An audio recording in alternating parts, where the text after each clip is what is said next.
Abdullah academy के इस तालीमी चैनल में आप तमाम तलबा व तालबात का खैर मुक़द्दम है।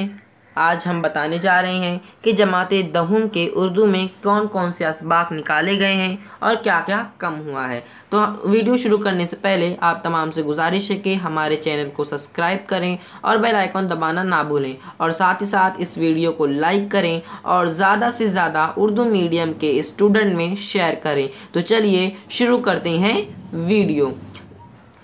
हिस्सा नसर के अंदर सबक नंबर 5 मौलाना हसरत मोहानी, इस सबक को हटा दिया गया है। और सबक नंबर 8 जलते परों से उड़ान, इसे भी हटा दिया गया है। और इसके साथ साथ ही सबक नंबर 10 बादशाह अक्लो दिल, इसे भी हटा दिया गया है। और हिस्सा नज़म में नज़म नंबर 5 तज़हीक रोज़गार, इसे भी हटा दिया गया है। और उसी के साथ नज़म नंबर 7 चलो के आज, इसे भी हटा दिया गया है। और गज़लियात के सेक्शन में मसहफ़ी, सिराज, बानी, मखमूर सईदी, इन चारों की गज़ल को हटा दिया गया है।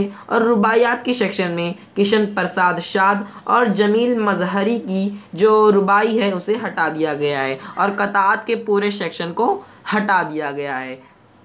इंशाअल्लाह हम जल्द मिलेंगे, तब तक के लिए शुक्रिया। अल्लाह हाफ़िज़।